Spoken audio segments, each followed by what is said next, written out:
ಇವತ್ತು ನಾನು ನನ್ನ ಮಗಳು ಸೇರ್ಕೊಂಡು ಹೊಸ healthy high protein breakfast prepare ಮಾಡಿದ್ವಿ. ನನ್ನ ಮಗಳ ಜೊತೆ ಅಡುಗೆ ಮಾಡೋದ್ರಲ್ಲಿ ಏನೋ ಖುಷಿ ಇದೆ. ಇವತ್ತವಳು ಅವಳೇ ಚಪಾತಿ ಬೀಸ್ತೀನಿ ಅಂದ್ಲು. ಫುಲ್ ಖುಷಿ ಆಗ್ಬಿಟ್ಟೆ, ಶಾಕ್ ಆಗ್ಬಿಟ್ಟೆ. ಎವ್ರಿವನ್ ಹೇಗಿದ್ದೀರಾ? ಐ ಹೋಪ್ ನೀವೆಲ್ಲ ಚೆನ್ನಾಗಿದೆ ಅಂತ. ನಾನು ಕೂಡ ತುಂಬಾ ಚೆನ್ನಾಗಿ. ನನ್ನ ಮಗಳು ಹುಟ್ಟಿದಾಗಿಂದ ಅವಳನ್ನ ಯಾವಾಗಲೂ ಜೊತೆಗೆ ಹಾಕೊಂಡು ಅಡುಗೆ ಮಾಡಿ ಅಭ್ಯಾಸ. ನಾನು ಏನೇ ಕೆಲಸ ಮಾಡ್ತಾ ಇರಲಿ ಅದ್ರಲ್ಲಿ ಅವಳಿಗೂ ಎಕ್ಸ್ಪೆರಿಮೆಂಟ್ ಮಾಡಕ್ ಇಷ್ಟ, ಅವಳಿಗೂ ಎಲ್ಲಾನು ಮಾಡಕ್ ಇಷ್ಟ. ಸೊ ಅಡುಗೆ ಮಾಡ್ಬೇಕಾದ್ರೆ ಚಪಾತಿ ಬೇಯಿಸ್ತಾ ಇದ್ರೆ ಅವಳಿಗೆ ಚಪಾತಿ ಹಾಕ್ಬೇಕು ಅಂತ ಅನ್ಸುತ್ತೆ. ಪಾತ್ರೆ ತೊಳ್ದು ಟಬ್ಬಲ್ಲಿ ಇಟ್ಟಿದ್ರೆ ಅದನ್ನ ಜೋಡ್ಸೋಣ ಬಾ ಅಂತ ಕರ್ಕೊಂಡು ಹೋಗ್ತಾಳೆ. ನಿಂಗೆ ಯಾವಾಗ್ಲೂ ಈ ಕನ್ಸಿತ್ತು ಅವಳನ್ನ ಎಷ್ಟಾಗತ್ತೆ ಅಷ್ಟು ಇಂಡಿಪೆಂಡೆಂಟ್ ಆಗಿ ಬೆಳೆಸ್ಬೇಕು ಅಂತ. ಮನೆ ಒಳಗಡೆ ಮಾತ್ರ ಅಲ್ಲ, ಮನೆ ಹೊರಗಡೆ ಕೂಡ ಎಲ್ಲಾ ತರ ಲೈಫ್ ಸ್ಕಿಲ್ಸ್ ಅವಳಿಗೆ ಗೊತ್ತಿರ್ಬೇಕು ಅನ್ನೋದು ನನಗೊಂದು. ನಾವಿಲ್ಲಿ ಪ್ರಿಪೇರ್ ಮಾಡ್ತಿರೋದು ಕ್ಯಾಪ್ಸಿಕಮ್ ಪನ್ನೀರ್ ಪಲ್ಯ.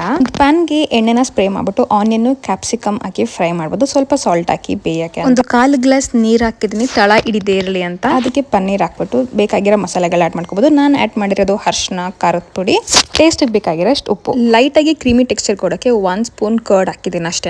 ಮಸಾಲೆ ಕೂಡ ಚೆನ್ನಾಗಿ ಬೈಂಡ್ ಆಗುತ್ತೆ ಅಂಡ್ ಟೇಸ್ಟ್ ಕೂಡ ಎನ್ಹಾನ್ಸ್ ಆಗುತ್ತೆ. 15 ಮಿನಿಟ್ಸ್ ಅಲ್ಲಿ high protein nutritious breakfast ready ಆಯ್ತು.